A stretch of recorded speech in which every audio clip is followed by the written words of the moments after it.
کی نماز بند ہو جائے، نماز قیامت تک بند نہیں ہوگی۔ اس ملک میں تو جو ہم نماز پڑھتے ہیں یہ تو ہمارے لیے اور اس ملک کے لیے اور اس ملک کی جنگ آزادی کے لیے وہ لمحات ہیں جو اس بات کو دہراتے ہیں کہ ہم نے بڑی دیانتداری کے ساتھ اپنی اس زمین کی حفاظت کی ہے، قربانیاں دی ہیں۔ ہمارے تو گودی میڈیا کا کام بن گیا کہ ہر ایک صحیح بات کو غلط کر کے پیش کرنا۔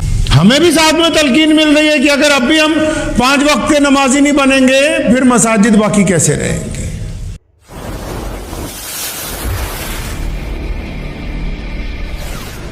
شروع اللہ کے نام سے جو بڑا مہربان اور نہایتی رحم کرنے والا ہے۔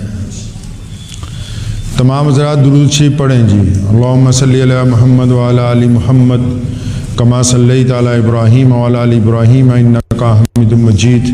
اللہم بارک علی محمد وعلی آل محمد کما بارکت علی ابراہیم وعلی آل ابراہیم انک حمید مجید۔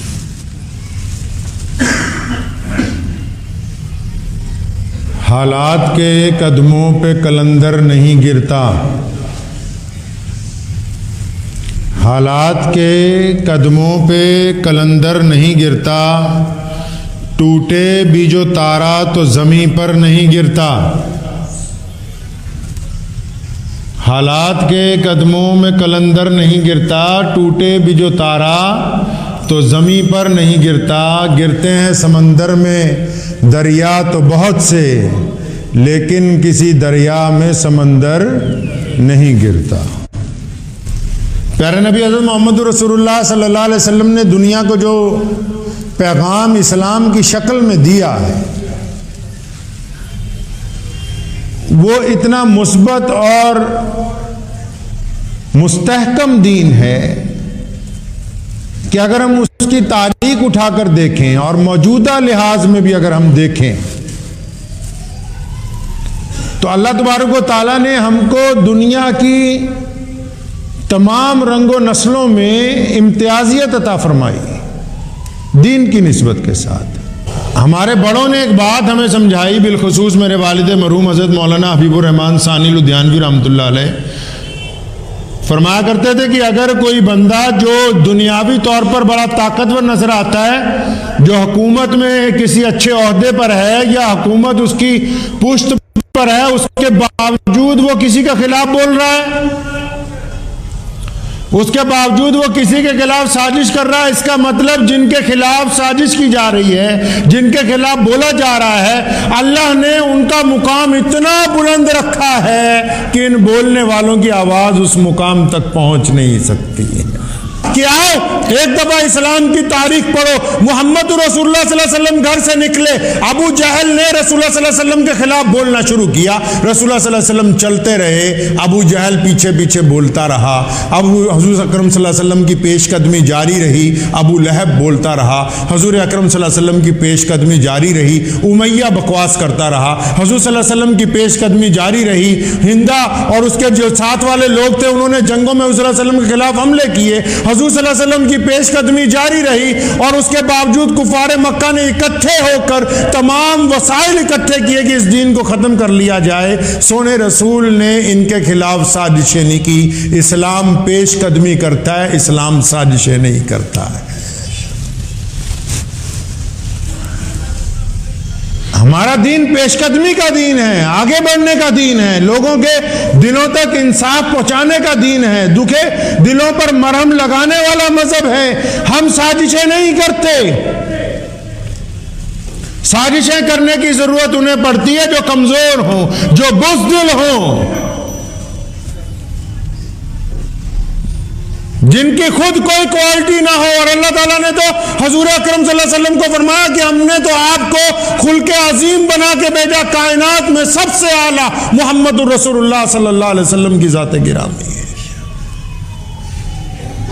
حضور اکرم صلی اللہ علیہ وسلم کا دین لوگوں کے دلوں کے اوپر پہلے بھی راج کر رہا تھا، آج بھی پوری دنیا کا سب سے بڑا دین اسلام ہے۔ یہ حضور اکرم صلی اللہ علیہ وسلم کی خاصیت ہے۔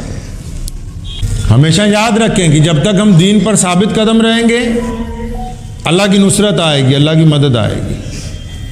یہیں پر آ کے پتہ لگتا ہے کہ کون لوگ جو ہیں وہ فرقہ پرستی کی زندگی گزار رہے ہیں، کون لوگ دیانتداری کی زندگی گزار رہے ہیں۔ عمر رضی اللہ تعالیٰ عنہ کا پی اے، سیکٹری جس کو بولتے ہیں انگریزی کے اندر، ایک عیسائی ساری زندگی رہا۔ حضرت عمر رضی اللہ تعالیٰ نے کبھی زبردستی نہیں کی کہ تم مسلمان ہو جاؤ۔ حضور صلی اللہ علیہ وسلم کا خود ایک خادم، ایک یہودی کا بچہ آپ صلی اللہ علیہ وسلم کی خدمت میں رہا۔ اسلام نے پوری دنیا کے آگے اپنا فراخ دلانہ مزاج رکھا ہے، اپنے عقائد پر رہتے ہوئے دوسری اقوام کو تحفظ فراہم کیا ہے۔ اب جو لوگ نماز کو چاہتے ہیں کہ نماز بند ہو جائے، نماز قیامت تک بند نہیں ہوگی۔ آج بیت اللہ میں 24 گھنٹے نماز ہوتی ہے، ابو جہل نام کی اس کی نسل کی کوئی چیز وہاں باقی نہیں ہے۔ ابی بن کعب نے مدینہ منورہ میں سازشیں کی یہودیوں نے مل کے کہ یہاں سے مسلمانوں کو ختم کیا جائے گا۔ آج مدینہ منورہ کی روئے زمین پر صرف 24 گھنٹے نماز ہی ہوتی ہے اور کچھ نہیں ہوتا ہے۔ اس ملک میں تو جو ہم نماز پڑھتے ہیں یہ تو ہمارے لیے اور اس ملک کے لیے اور اس ملک کی جنگ آزادی کے لیے وہ لمحات ہیں جو اس بات کو دہراتے ہیں کہ ہم نے بڑی دیانتداری کے ساتھ اپنی اس زمین کی حفاظت کی ہے، قربانیاں دی ہیں۔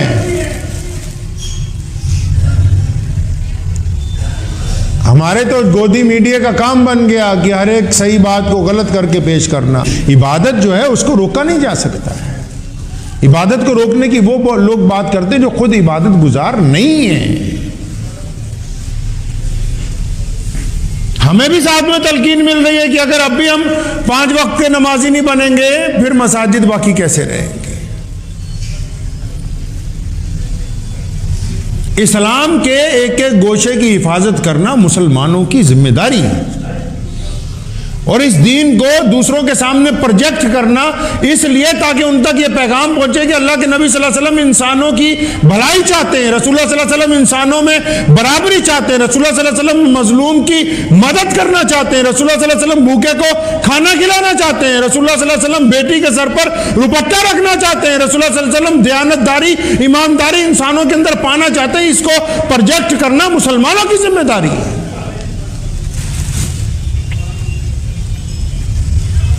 اس کو کون پیش کرے گا؟ اس کی ذمہ داری مسلمانوں کی۔